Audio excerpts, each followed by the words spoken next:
भारत सरकार के एक साहसिक कदम के अंतर्गत टिकटॉक एवं अन्य सोशल साइट्स जिनमें चीन की भागीदारी थी पर बैन लगा दिया है। देश भर में यह कदम चर्चा का विषय बना हुआ है। देश भर में इस पर मिश्रित प्रतिक्रियाएं आ रही हैं। कुछ लोगों का मत है कि देश के दुश्मन राष्ट्र को आर्थिक रूप से कमजोर करने में लगे हैं। यह एक साहसिक निर्णय है। हालांकि इससे आंशिक रूप में युवा समुदाय में बेरोजगारी बढ़ेगी, क्योंकि टिकटॉक जैसी सुविधा के लगभग 15 करोड़ युवा इसके उपभोक्ता थे जो आंशिक रूप से अपनी जीविका इससे कमा रहे थे। वहीं दूसरी ओर कुछ लोगों का मत है कि युवा वर्ग समय समय की व्यर्थता में लीन था। वह अपनी पढ़ाई से भटक रहा था और अपने सीमित समय का दुरुपयोग कर रहा था।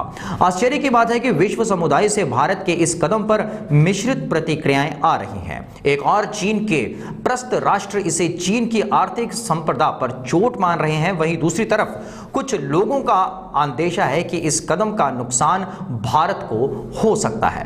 हमारे देश में इन्वेस्टमेंट करने वाले राष्ट्र अब पॉलिटिकल रिस्क के भय में निर्णय लेने से कतरा सकते हैं, जिससे देश में फॉरेन डायरेक्ट इन्वेस्टमेंट गिर सकता है।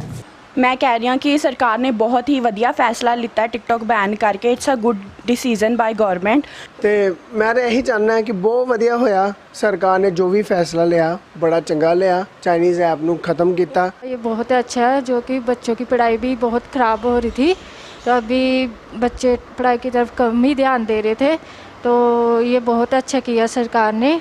जैसे कि मोदी जी ने ये किया है, बहुत अच्छा किया कि हमारे साथ चाइनीज़ नहीं, हमारे साथ कोई मेल रखना नहीं चाहते, तो फिर हम क्यों उनके ऐप को यूज़ करें।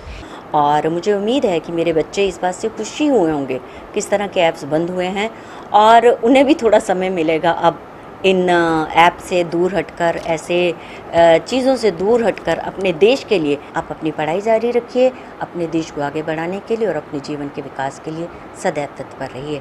पिछले दिनों 16 वर्ष की एक बच्ची ने निराश होकर के अपनी वीडियोस की एक्सेप्टेंस ना पा करके आत्महत्या कर ली। अभी पिछले दिनों एक और युवा साथी इस साइट पर निराश होकर के अपनी जान दे बैठा। एक और लोगों ने इस कदम को चीन के बहिष्कार की शुरुआत माना है, और अगर भारत के साथ साथ विश्व के अन्य देश जो चीन के इस कार्यकलाप से पीड़ित हैं, रशिया है, जापान है, वियतनाम है और ऐसे पड़ोसी राज्य जिन पे चीन अक्सर अतिक्रमण करता रहा है, अगर वो भारत के पीछे खड़े हो जाएं तो देश के लिए ये एक बड़ी निर्णायक जीत होगी। इन्वेस्टमेंट करने से पहले कई बार सोचेंगे।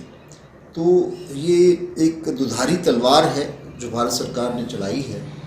अब देखना है कि आगे के समय में हमें इसके क्या परिणाम मिलते हैं।